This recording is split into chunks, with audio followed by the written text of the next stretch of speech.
Kaiju number 8 was a series I really wanted to make a video on. Season 1 I really enjoyed, and I thought about having, doing a season 1 video, but, it never came to be. So I was decently excited when season 2 was announced, and it was gonna come out pretty soon. I liked the characters, the story wasn't anything crazy, but I thought it was interesting enough, especially with how the first season ended. And I liked the idea of having kaijus as a main antagonistic force to constantly fight throughout the whole show. So I was not really sure entirely where the season 2 would land for me, and after finally watching it, and after wasting so much time watching it, I gotta say, I'm geeked up for what more is gonna come if there ever is a season 3. I mean, it took us 40 years to get Love is War season 4 announcement, so I think that there might be a season 3 somewhere waiting to be announced. Especially since it feels like it was an industry plant-ass anime since the anime came out and they used it to stream on Twitter, which is weird. And I think it's the only anime still, as it currently stands right now, to still be simulcasted on Twitter as well as like everywhere else. So, it felt kind of like, hey, check it out, it's on Twitter for free. It was just a weird time, when it was originally coming out, but I do remember the manga being super popular when it did come out. I mean, it even won a whole bunch of awards, so obviously it's not an industry plant, but they definitely made the anime feel like a plant with how it was rolled out, and I don't think they've done anything like that since, so it was just kind of like, it was just funny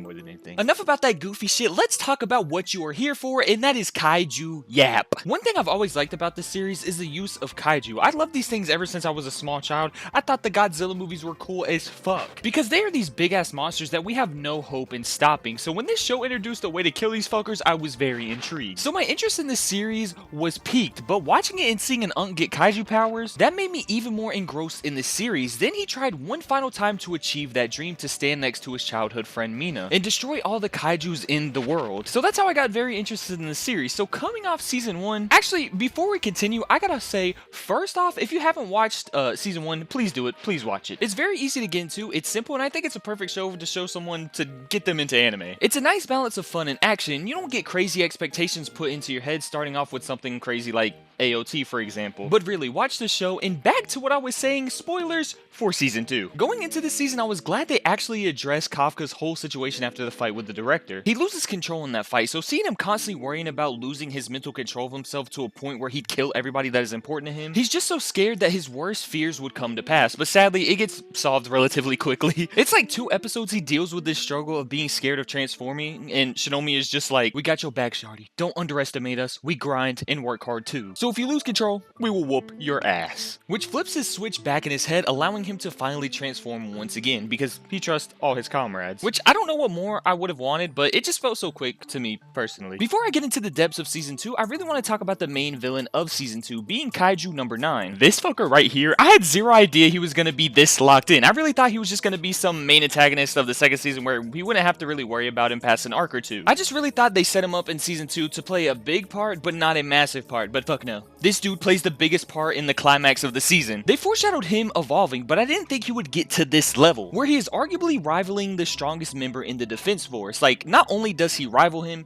he doesn't even rival him, honestly. He full-on smacks him around like non-stop. He is cooking his shit. He even takes a full power number 2 Kaiju number 2 attack and fucking eats it. He fucking eats it. Isn't that crazy? The one person we've seen on screen to be the strongest in the verse right now being director Shinomiya. Yeah, like, he got fucked up by Kafka when he lost control. But he is the strongest we've seen up to this point besides Narumi. But to see him get thrashed and toyed with like he was a plaything, it was rough to see. It shocked me to my core because I didn't think I would ever see someone get smacked up in this series that bad. Like, yeah, people get roughed up and get like holes blown in them, but smacked up is crazy. Really crazy to me. Because this show always gave me those feelings of, nobody's really gonna die outside of flashbacks. And while I don't remember much of season 1, I don't think anybody dies besides like one dude I can think of, so this was like a perfect storm for number 9 to look like a fucking demon. And they did a pretty good job of making him seem super scary. First, he smokes Mr. Shinomiya. Second, he tanks Narumi's attack, which is like, whoa. But then he tanks Kafka's attack, which is like, what?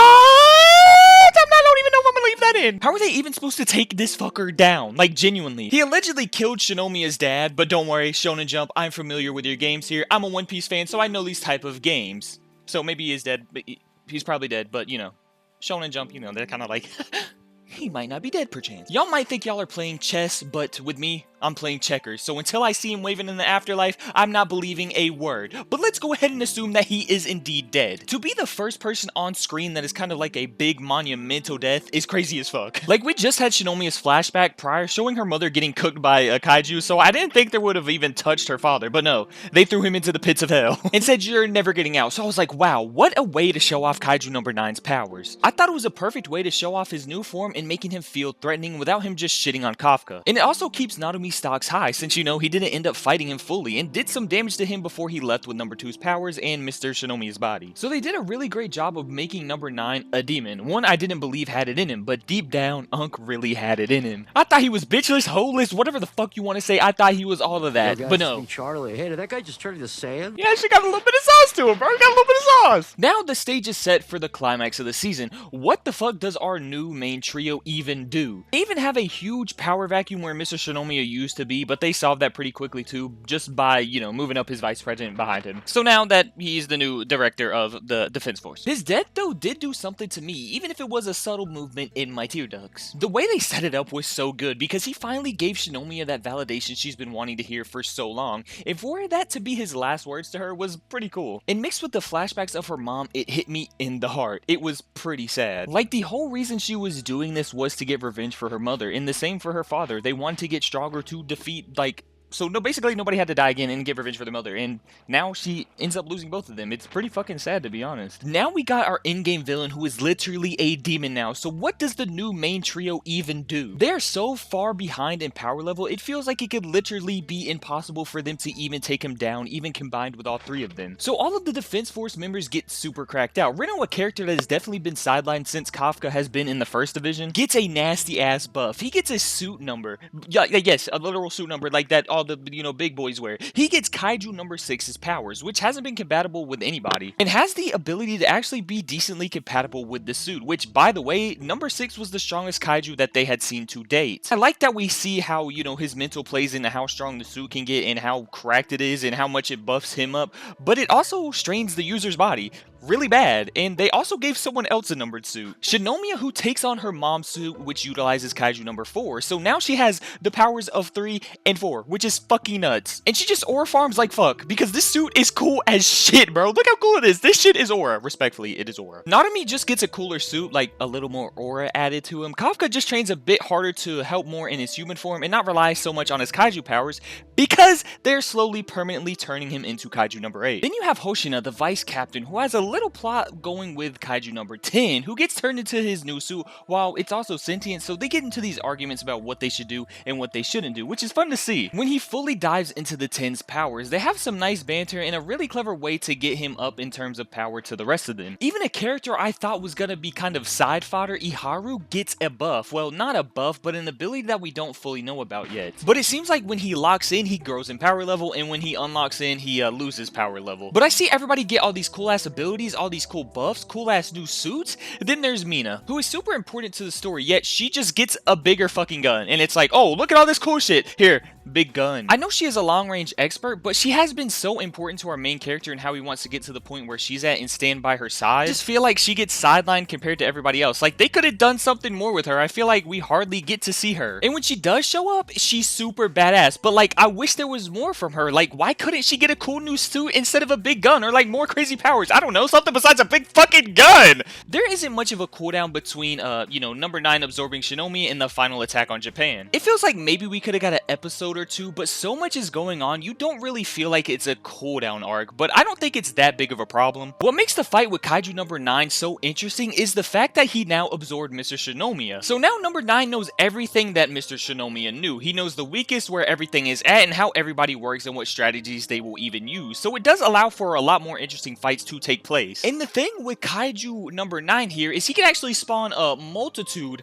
of superly strong Kaijus. So now all these players basically get individual fights. Shinomiya fights Kaiju number 15, who is her, but I'm sure there's probably gonna be some like mental struggle that she has to get over fighting basically herself. Mina has to fight a big ass wall known as Kaiju number 14, you know, so I guess she was just gonna shoot it and she's eventually gonna have to put so much power into it she breaks through the wall. I'm not entirely sure. I don't really know how this fight's gonna go. Narumi fights number 11 because his wind powers can basically help him see the future through like blood movement and muscle movement. And number 1 is water. His power is water. So basically it's a hard counter to those eyes because water has no blood or muscles or anything. Hoshino fights Kaiju number 12, who is great in hand-to-hand combat, even better than himself. So Kaiju number 9 is using all this information he absorbed from Mr. Shinomiya to basically make counters against damn near everybody. And they have to fight these guys solo, and it is stated that these new Kaijus are basically on terms of power with Kaiju number 9. So, I'm glad that everybody got their buff because they're going to fucking need it solo, and a lot of them are getting fucking rocked right now. And if you're wondering, yes, I did indeed skip number 13 because I want to talk more about it because we get a lot more of this fight than we do with the other fights. This poor woman Rin right here, only a platoon leader has to fight one of these things all by herself. It's no suit buffs,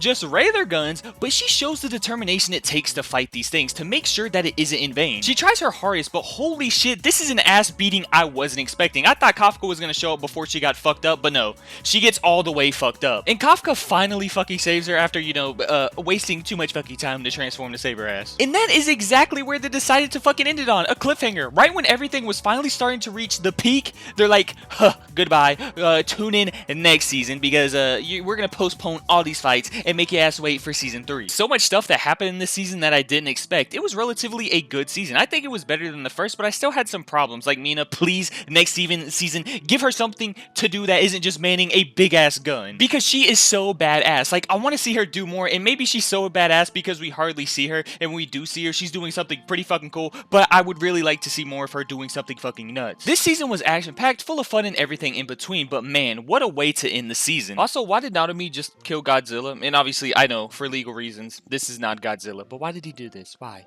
Why did he kill the goat? Where you ended on a massive ass cliffhanger, and the next season seems to be the last. Apparently they've adapted around 73 chapters. And there's only 129 chapters to adapt, so they could easily finish it off. A lot of the chapters are probably going to be fight scenes, but knowing how much Demon Slayer made and is going to make, I could see the series getting adapted into movies to finish off the series. Is the animation the best of any anime? Are the characters the deepest? Is the story the greatest? No, but there is so much fun in this series, and something honestly anybody could enjoy. I think season 2 is super fun and sets up a lot for the future of this series, and I'm really excited to see where they go with season 3. So did you enjoy Kaiju number 8, season 2? Did you enjoy the video? If you did, like, comment, and subscribe. But yeah, hopefully you enjoyed the video. Hopefully you enjoyed Kaiju number 8 if you did watch it. But, you know, I will see you all next time. Thank you for watching, and please like, comment, and subscribe. Goodbye.